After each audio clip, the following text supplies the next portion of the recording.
संविधान का भाग 1। आज आप लोगों को देखना है ना संविधान का भाग 2 पार्ट 2। आप लोगों को पार्ट 2 कॉन्स्टिट्यूशन का है ना संविधान का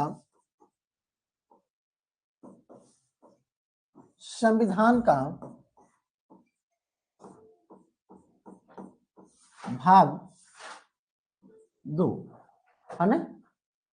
पार्ट 2 आप लोग देखेंगे, क्या देखेंगे? पार्ट 2 कॉन्स्टिट्यूशन का हम लोग पार्ट 2 की बात करने जा रहे हैं। और ध्यान रखिएगा संविधान के भाग 2 में है क्या?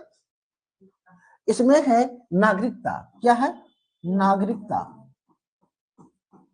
और नागरिकता का प्रावधान है जिसे हम कहते हैं सिटीजनशिप।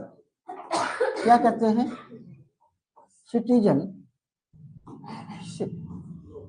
सिटीजनशिप की बात करेंगे। नागरिकता बहुत ही महत्वपूर्ण टॉपिक होगा। और नागरिकता, और ध्यान में ये भी रखना है कि कहां से कहां तक पढ़ना है। अनुच्छेद आपको 5 से लेकर के 11 तक।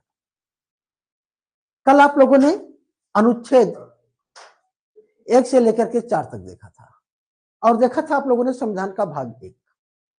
आई होप कि आप लोग संविधान के पार्ट 1 को अच्छे से समझ चुके होंगे। किसी के मन में कोई डाउट नहीं होगा। फिर भी अगर कोई डाउट आप लोगों के मन में हो तो आप जरूर पूछिए।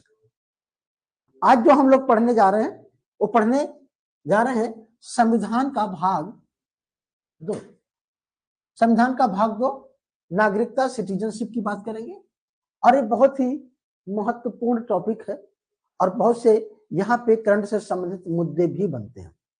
तो आज हम लोग A to Z सब चीजों पे, सभी एंगलों पे बात करेंगे। और ये भी ध्यान रखेंगे कि भारत की नागरिकता कैसे प्राप्त होती है, किस आधार पर प्राप्त होती है, भारत के लोग नागरिकता का कुछ लोग त्याग कर रहे हैं, क्यों कर रहे हैं, और भारतीय संविधान में नागरिकता को लेकर के क्या क्या प्रावधान है और कैसे। आज हम सभी लोग इसी टॉपिक पे बात करने वाले हैं। तो चलिए, तो सबसे पहले संविधान के किस भाग में है नागरिकता का प्रावधान? भाग 2 में है। इसमें है क्या? ध्यान रखिएगा, सिटीजनशिप की अगर हम बात करते हैं, कॉन्स्टिट्यूशन की अगर हम बात करते हैं, तो संविधान का भाग जो 2 है किससे रिलेटेड है? तो सिटीजनशिप से रिलेटेड है। और ध्यान रखिएगा, और सबसे पहले तो हम ये ध्यान रखें कि नागरिकता हमारे देश में किस प्रकार की। हमारे देश में सिंगल सिटीजनशिप है, एकल नागरिकता है। जबकि कुछ देशों में दोहरी नागरिकता, डबल सिटीजनशिप होती है। जैसे अमेरिका में दोहरी नागरिकता है, जबकि यूके में वहां पे क्या है? सिंगल नागरिकता है, इकहरी नागरिकता है। और भारत में कैसी नागरिकता है? इकहरी नागरिकता। क्योंकि भारत में जब भी पूछा जाता है, आप लोग कहीं फॉर्म भरते हैं या कहीं पे भी, आप कहाँ के निवासी हैं, तो निवासी के रूप में आप लोग क्या लिखते हैं?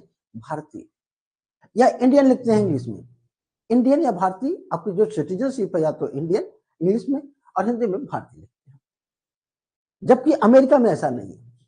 अमेरिका में जब सिटीजनशिप की बात की जाती है तो सबसे पहले वे अपने स्टेट का नाम लिखते हैं, फिर जाकर के वे अमेरिका का लिखते हैं।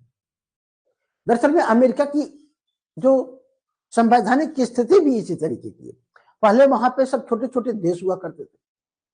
उन देशों ने अपना एक बीच में संधि करके, जो 50 देशों का एक ग्रुप है, एक देश का निर्माण करते हैं जिसे अमेरिका कहते हैं। तो पहले वहां पे स्टेट था, फिर अमेरिका बना। तो वे अपने स्टेट के नागरिक हैं और फिर अमेरिका के नागरिक हैं। लेकिन भारत में पहले भारत बना, फिर राज्य बने। तो भारत की जो नागरिकता है वह कैसी नागरिकता है? इकहरी नागरिकता है। तो आपको यह ध्यान रखना है कि सिंगल सिटीजनशिप की हम लोग बात करते हैं, ठीक है ना। और अगर हम कहें कि आर्टिकल्स कहां तक से कहां तक, तो आर्टिकल्स कहां से है? 5 से लेकर के 11 तक ये आर्टिकल्स है जिसमें हम लोग इसकी सिटीजनशिप की बात करने वाले हैं। अब यहाँ पे हम लोग सबसे पहले देखेंगे कि नागरिकता का आधार क्या होता है। भारत में खास करके नागरिकता के आधार के लिए क्या चीजें हैं, तो ध्यान रखिएगा। Based on the citizenship in India, based on the citizenship in India, या भारत में नागरिकता का आधार। भारत में नागरिकता का आधार, भारत में नागरिकता का आधार क्या क्या होता है? क्वेश्चन पूछा जा सकता है भारत में नागरिकता के लिए क्या आवश्यक है, तो ध्यान में रखिएगा भारत में नागरिकता के लिए क्या आवश्यक है, इस चीज को थोड़ा सा आप लोग बताने की कोशिश करेंगे, और जो लोग चैट बॉक्स में जाकर के चैट करके बताने की कोशिश कर सकते हैं, या वो जो है हैंड राइजिंग भी कर सकते हैं, तो बताने की कोशिश करें, बहुत अच्छा लगेगा। कोशिश करिए क्या क्या आधार है भारत में नागरिकता का।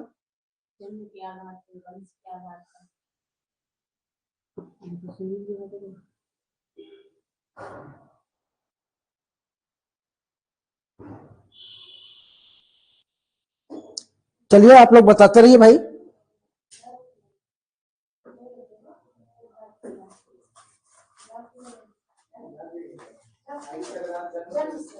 जन्म के आधार पे, वंश के आधार पे, पंजीकरण के आधार पे। जी हाँ बताइए।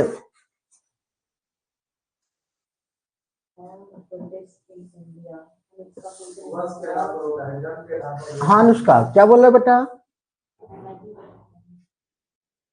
हैंड राइजिंग कर लो थोड़ा सा।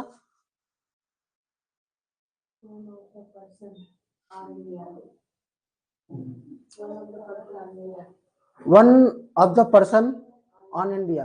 वो पूछ रहा हूँ कि what is the citizenship base of India, है ना? भारत में नागरिकता के लिए क्या क्या आवश्यक है? हाँ हाँ अनुष्का बोलिए, यू कैन स्पीक। बोलो बेटा, आप उधर से बोलो।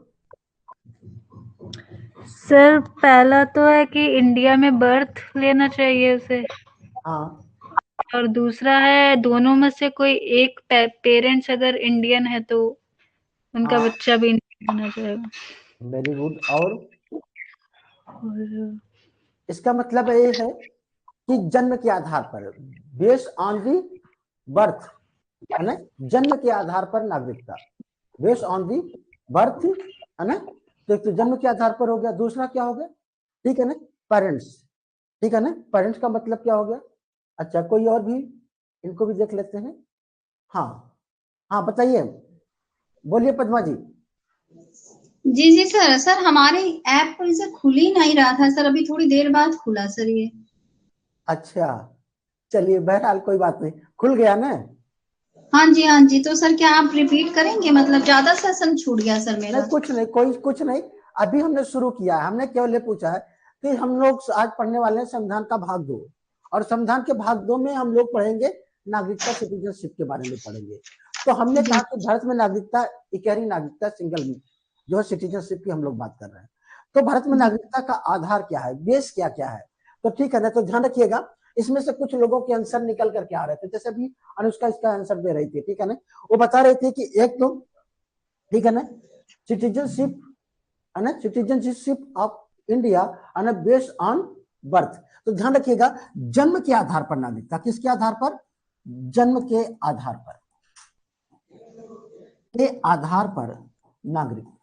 इसका मतलब यह हुआ कि कोई भी व्यक्ति जो भारत की भूमि पर जन्म लेगा, वह भारत का क्या होगा? वह नागरिक होगा। दूसरा था, है ना, दूसरा था वंश परंपरा के आधार पर। किसके? वंश परंपरा, वंश परंपरा के आधार पर नागरिकता। ठीक है ना, वंश परंपरा के आधार पर नागरिकता। ये क्या होता है, ध्यान रखिएगा, वंश परंपरा के आधार पर नागरिकता,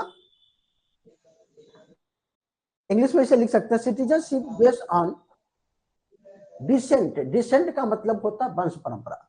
citizenship, citizenship based on descent, ठीक है ना, वंश परंपरा के आधार पर नागरिकता, एक तो इसके आधार पर। दूसरा है सम्मिलन या किसी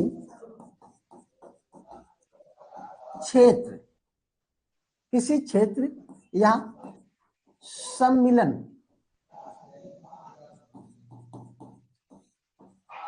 के आधार पर नागरिकता। सिटीजनशिप, है ना, base of entry any place, किसी भी, ठीक है ना, क्षेत्र के या प्लेस के जो है देश में प्रवेश के आधार पर नागरिकता, ठीक है ना। अगर हम बात करें और क्या हो सकता है, और हो सकता है आपका जो है पंजीकरण, पंजीकरण के आधार पर नागरिकता, सिटीजनशिप बेस्ड ऑन रजिस्ट्रेशन, ठीक है ना। रजिस्ट्रेशन के आधार पर नागरिकता प्राप्त हो सकती है, ध्यान रखिएगा। तो ये क्या है, जन्म के है ना आधार पर नागरिकता हो गया, वंश परंपरा के आधार पर नागरिकता, ठीक है ना, किसी क्षेत्र के सम्मेलन के आधार पर नागरिकता, पंजीकरण के आधार पर नागरिकता। अब इसको समझ लीजिए ये होता क्या है। कोई भी व्यक्ति जो भारत की भूमि पर जन्म लेगा वो जन्म से ही भारत का नागरिक होगा, ध्यान रखिएगा। इसका लाभ ज्यादातर हमारे देश में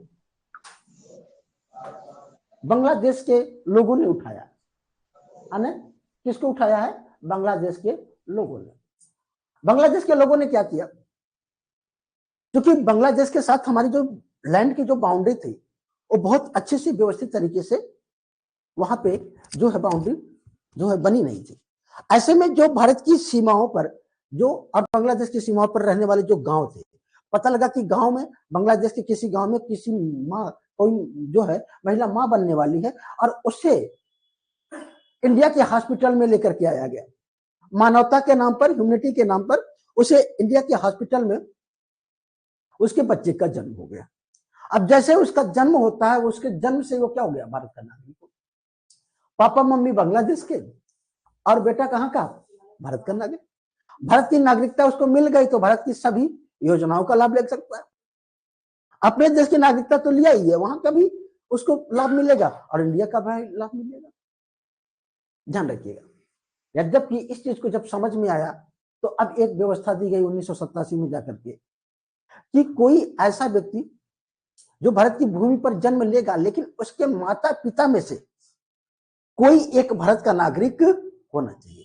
पहले ये व्यवस्था नहीं थी, अब ये व्यवस्था हो गई कि नहीं, भारत का नागरिक को तभी बन सकता है भले भारत की भूमि पर जन्म लिया हो, जब उसके माता पिता में से एक कोई भारत का नागरिक हो, या ऐसा भी व्यक्ति जो भारत का नागरिक भारत की भूमि पर जन्म नहीं लिया लेकिन उसके माता पिता में से कोई एक भारत का नागरिक है। तो उसके लिए क्या होगा, ध्यान रखिए। जैसे मान लीजिए कोई ऐसा पर्सन जो अमेरिका में रह रहा है, अमेरिका में उसने एक बच्चे का जन्म दिया।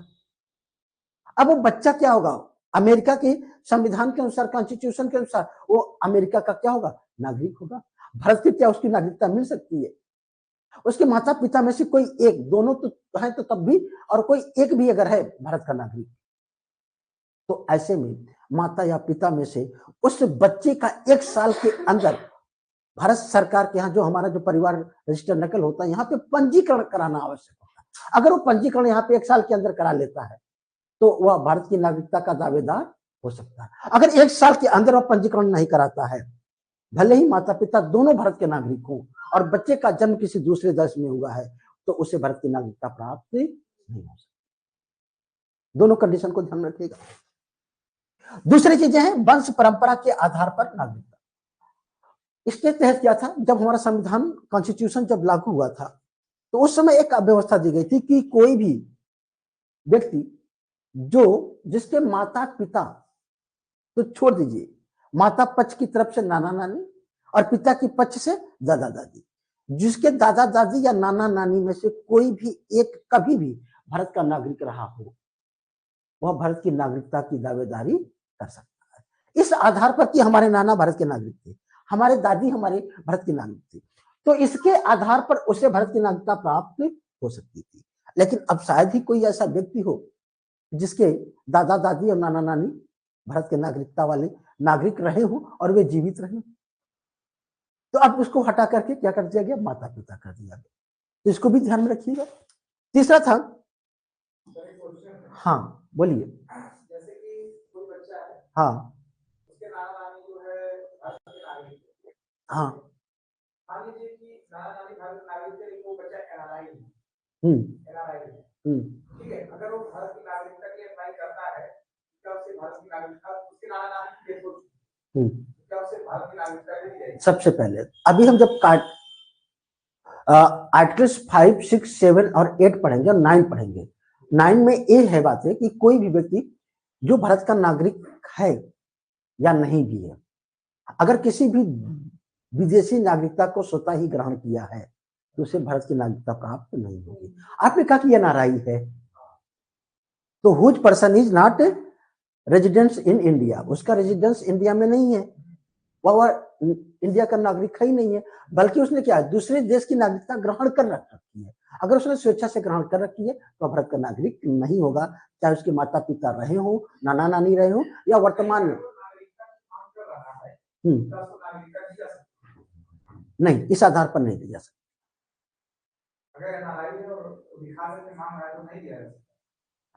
ध्यान रखना है कि एनआरआई है, वो कंडीशन होगी अनुच्छेद 10 के तहत।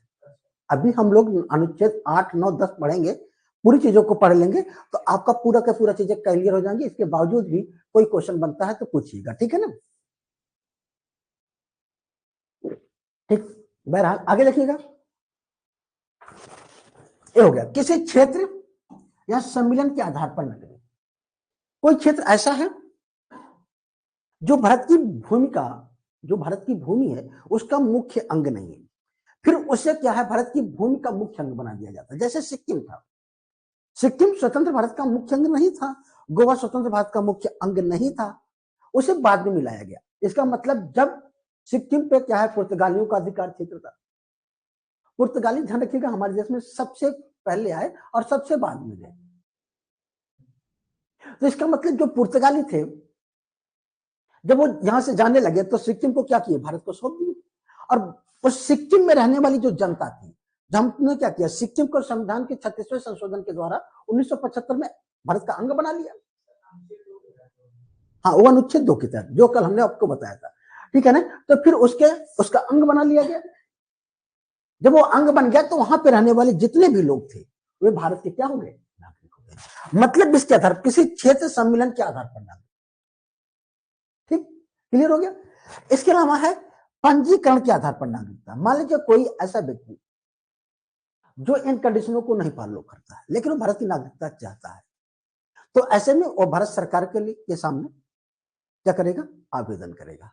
और आवेदन करने के बाद उसे भारत की नागरिकता प्रदान की जाएगी कि नहीं की जाएगी, उस पर विचार कौन करेगा, भारत सरकार। तो इस पर कम से कम ध्यान रखिएगा, 7 साल उसे भारत में रहना होगा, 7 साल तक वो भारत में रहेगा, फिर वो आवेदन करने का पात्र होगा। और 10 साल तक जब भारत में वो रह लेगा तो जाकर के उसे भारत की नागरिकता प्राप्त करने का अधिकार प्राप्त होगा। इस पे भी भारत सरकार विचार करेगी कि हम उसे नागरिक बनाएं या ना बनाएं। भारत सरकार अगर उसको विचार करके नागरिक बना देती है तो नागरिक होगा, अदरवाइज वो नागरिक नहीं होगा।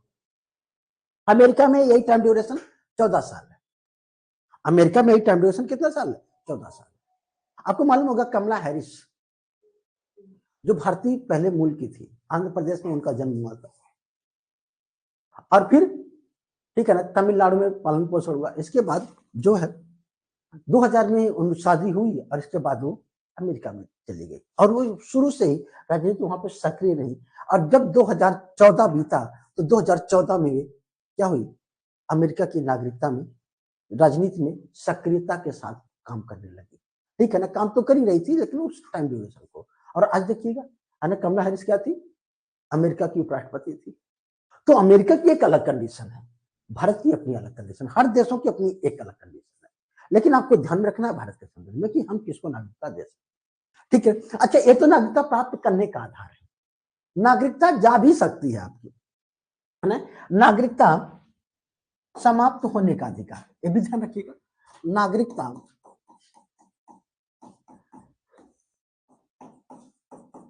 समाप्त होने का आधार, ठीक है ना। एक क्या, इस पे भी आप लोगों को तो अपना ध्यान थोड़ा सा आकृष्ट करना पड़ेगा। नागरिकता समाप्त होने का आधार, grounds for termination of the citizenship, termination of the citizen, आधार क्या है, या बेस ऑफ द, या लिख सकते हैं base for the termination of the citizenship. Terminate कैसे व्यक्ति हो जाता है भारत की नागरिकता से? उसके 3 बेसिक आधार है। पहला क्या आधार है? पहला है ना, वो भारत की नागरिकता का त्याग करते हैं, यहां से चला जाए और कहते हम भारत का नागरिक नहीं। एक तो क्या होगा, एक तो स्वतः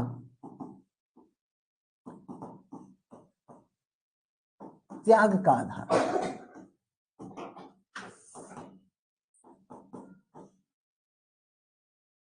ठीक है ना। एक तो सेल्फ रूप से वो क्या करता है, अपने आप को त्याग देता है, रिलीज कर लेता है। दूसरा है सरकार के द्वारा नागरिकता का छीन लेना। क्या है? सरकार के द्वारा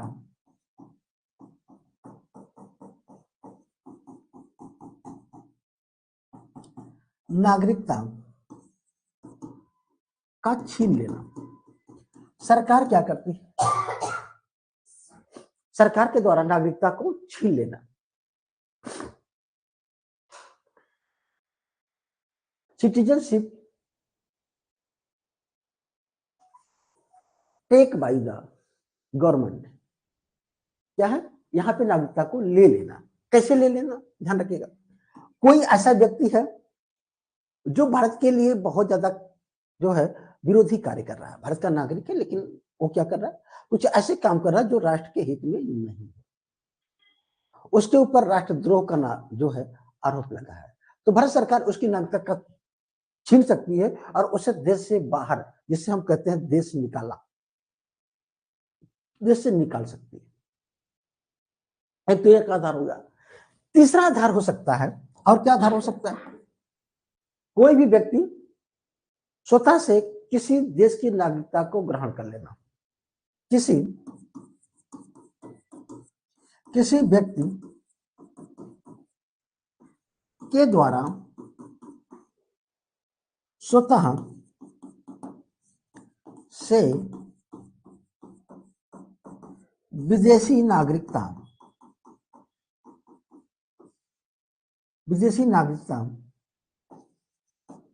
को ग्रहण कर लेना,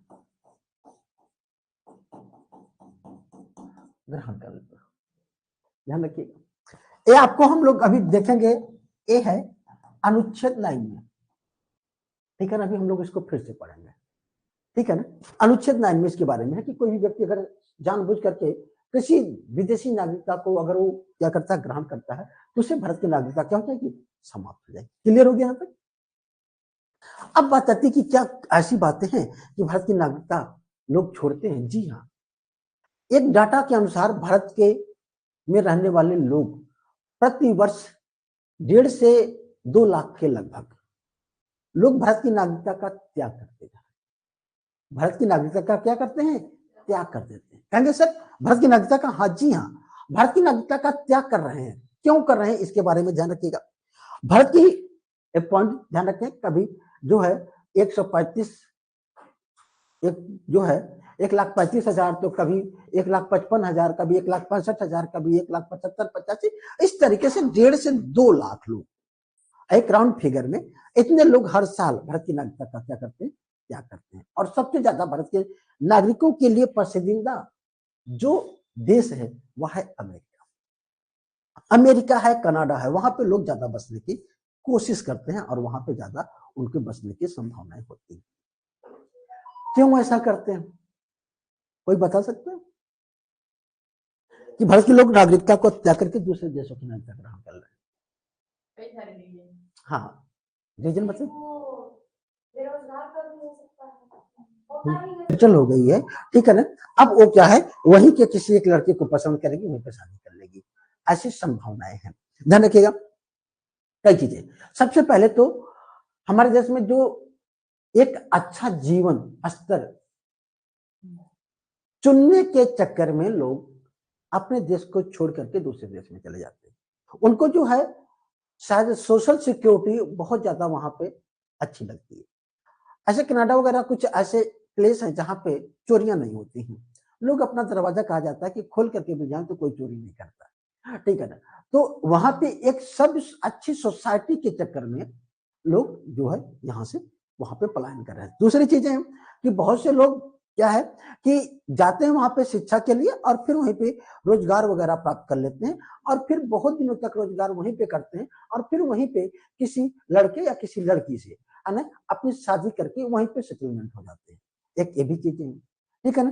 कुछ लोग ऐसे होते हैं जो बहुत अधिक पैसे के चक्कर में, कहने का मतलब उनको भारत में कम पैसे मिल रहे हैं और वही जो है लोग उनको वहां पे पैसे ज्यादा मिलते हैं, ठीक है ना। मैं बताऊं भारत में जो आप लोगों को मैं बता दूं कि भारत में जो मजदूरी, जो हमारे यहाँ का जो मजदूर है, जो मजदूरी भारत में मिलती है इसकी कम से कम 25 गुना ज्यादा मजदूरी अमेरिका में मिलती है। तो ध्यान रखिएगा, कोई व्यक्ति यहाँ पे 3,000 पा रहा है तो क्या है 3,000 का 25 गुना आप लोग कर लीजिए, 300 पा रहा है। एक दिन में मजदूरी करता है तो 300 पाता है ना। तो वहां पे कई गुना ज्यादा है। तो ऐसे में एक अच्छी जो मजदूरी है, अच्छा जो वेतन है वो भी लोगों को अट्रैक्ट करता है और फिर वहीं पे वे ज्यादा दिनों तक रहते हैं और फिर उसी के एक हिस्से बन जाते हैं। बहरहाल ये चीजें ध्यान रखिएगा और पसंदीदा जो देश है उसको ध्यान रखिएगा। इतने लोग त्याग भी करते हैं, इसको भी ध्यान रखिएगा। ये तो थी हमारे अभी हमने जो बात की भारत में नागरिकता का आधार क्या है, नागरिकता का लोग त्याग क्यों करते हैं और ये भी हमने बताया कि कौन सा पसंदीदा जो है देश है, ठीक है ना। अब हम लोग बात करेंगे भारत के कॉन्स्टिट्यूशन में नागरिकता से या सिटीजनशिप से रिलेटेड क्या प्रोविजन है यहाँ पे। तो जो प्रोविजन है उसके बारे में हम लोग एक एक आर्टिकल्स को हम लोग बात करते चलेंगे, ठीक है ना। तो अब लेकिन फिर पॉलिटी के नेक्स्ट क्लास में मिलते हैं।